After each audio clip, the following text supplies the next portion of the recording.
So I told y'all how I had got out in August of 2019. So I ran into some minor technical violations.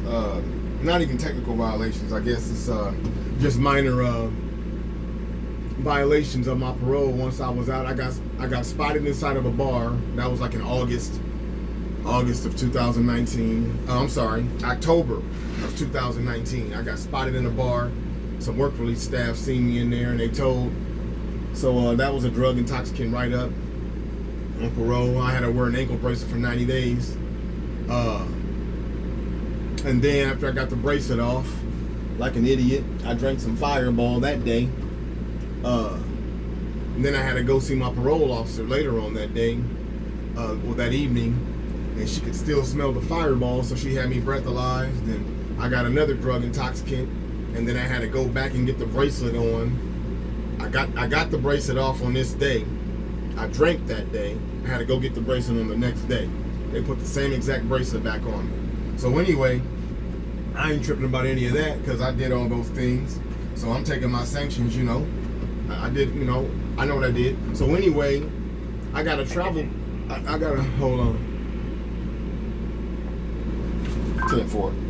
I got a travel permit to go do a job for one of those lead dirt companies, Prudent Technologies, that I used to work for before.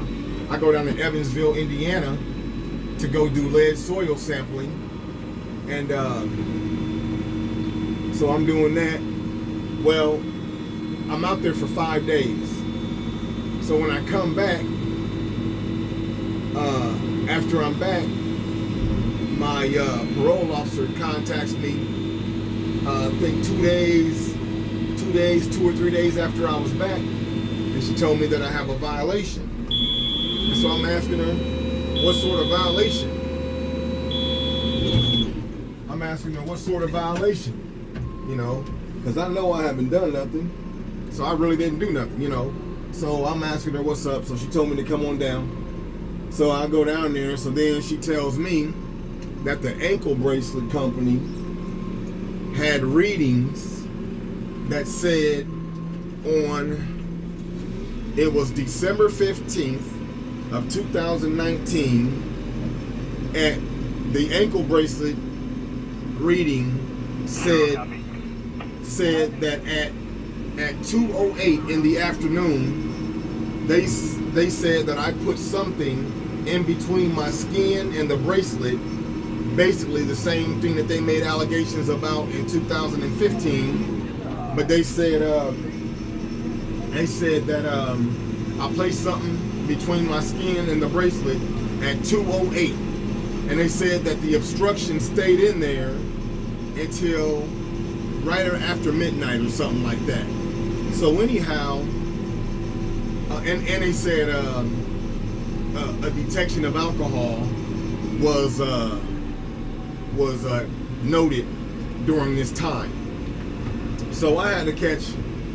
So now, mind you, hold on, let me back up. At 2:08 in the afternoon, I was inside of Eppley Airfield, literally inside of a metal detector at that exact time, going through the metal detector and the inspection process. So at 2:08, I'm visible from a whole bunch of cameras. A whole bunch of cameras can see me, and that's perfect, because those cameras can see that at 2:08 I wasn't doing anything. In fact, when they go and look at this video footage, they're going to see that right after 2:08 or something like that, when I got done coming through the metal detector, before I went through the metal detector, I told the guard that I'm wearing a GPS. I think I was wearing a GPS, and I was wearing the alcohol bracelet. Yeah, that's what it was. So I was wearing both. I had one on each ankle. So I told them before I even went through the metal detector that I had them on. So then they send me on through. The thing beeps. You know, when I come through, you can see on the video, my pants legs are pulled up like, you know, past my calves. I'm holding my pants legs. The guard that's searching me, he's down on one knee, and he's inspecting both these bracelets. If there was an obstruction between the bracelet and my skin, that guard would notice something, a foreign object, behind the bracelet. He's not going to let me just board the plane without noticing what this is and removing it so he can inspect it, you know. So anyway, but the bottom line is he checked me out. He gave me the clearance to go ahead and put my shoes back on and go board the plane. That means I'm clean. So this is how I'm going to get them, the ankle bracelet people. Only reason why I haven't done it yet, because I haven't got no attorney yet.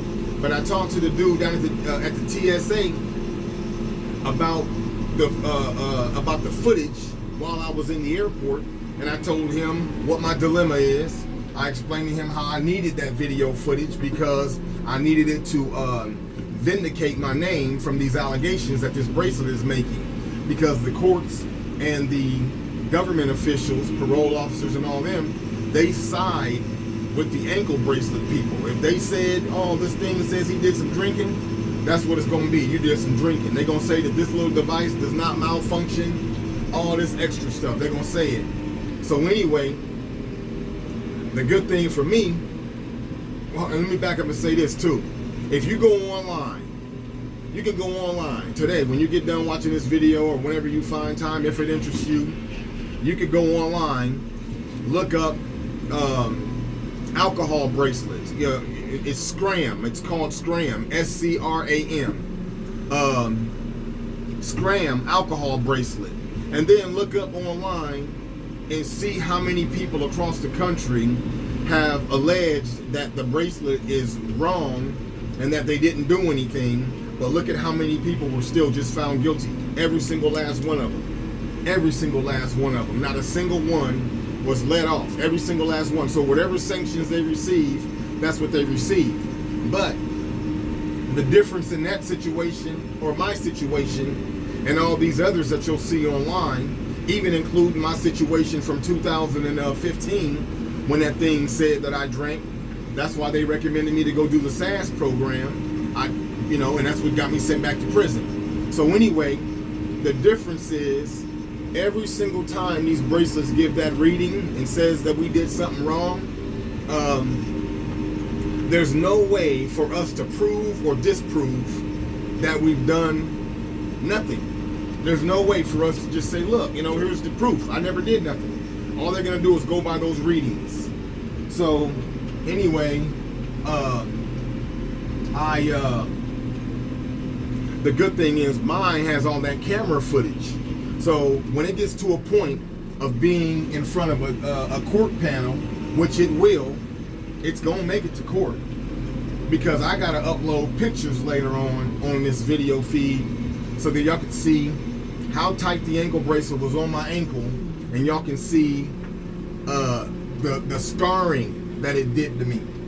It scarred me real bad. And you'll see it when I when I post the footage. So anyway,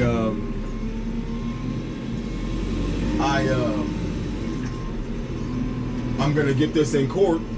Like I said, I'm gonna get this in court, because then I'm suing these people, and what it'll do is other people across the country that have had cases given to them or sanctions imposed upon them,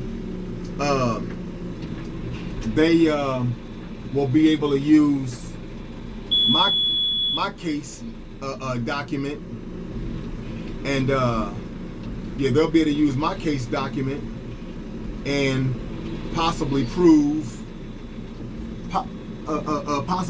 their innocence. Which way did that go? Oh, I was right. Okay. Yeah, they could possibly prove their innocence. So so anyway,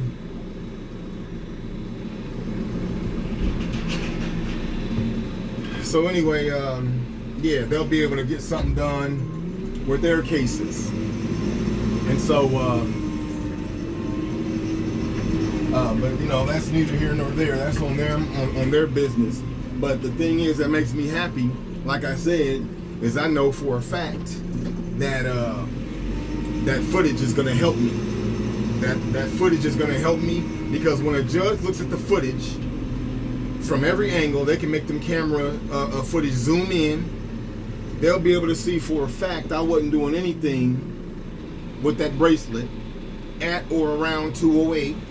I boarded the plane. I did not drink on the plane. When you drink on a plane, they make you use your debit card or your credit card, whatever. I didn't drink on the plane. I told my parole officer she could request my my bank statement. I can get a 30-day printout. It'll show. In fact, I don't even need 30 days. I was only out of town for 5 days. I can get a 1-week printout and it'll show the usage of my debit card. I never used it on the airplane at all. Period. I didn't drink. So anyway, though, the good thing is that camera footage is going to help me tremendously. They're going to see that big old nasty scar on my ankle, which I'm finna upload in just a moment. And they're going to have to pay. Straight up, they're going to have to pay. And it's going to help a lot of people across the country. Those ankle braces is about to lose a lot of their strength, a lot of that potency, because they're going to be proven to be, well, they will not be proven infallible. Not be. So anyway, that's going to come. I need some bread for that. They scarred up my ankle. Then they had my blood pressure sky high because when I got back in town from Evansville and those allegations were being launched against me, my parole officer was trying to make me go to this drug program up here called the Arch. Where I would go and live in a house, like a halfway house, with a whole bunch of men. 18, I think she said 18 months. After a year of living at this house, I would go to another type of halfway house for 6 months. So she gonna say, I don't know what's gonna happen to your apartment and your truck. So I'm about to lose everything because this thing is saying that I drank, and I kind of made myself look guilty because I drank in October and then I drank on December 9th. That's when I got the bracelet off, December 9th. Well, anyway, so she believed that I had drank. Well, anyway, they were going to put me in that program, the Arch, and the supervisor of the parole office, after I requested that she give me a time to conversate with her, she came to my aid when I went to her office because I explained everything to her, and I just explained to her. I went down there with all the information from the TSA. All you got to do is call down there right now, and once they know that your credentials are legit, you're a supervisor in the parole office, they will email you the video footage. Great. Now you got to do is watch the video footage, and y'all can go as far as take this bracelet off of me because I haven't done nothing. So anyway, that's what I'm gonna do though. So yeah, that's what I'm gonna do. They had my blood pressure super high, trying to put me in the Arch. Just crazy stuff. Okay, I'm gonna hop back on here. My supervisor's starting to talk to me. I'm gonna post some pictures of my ankle in just a moment.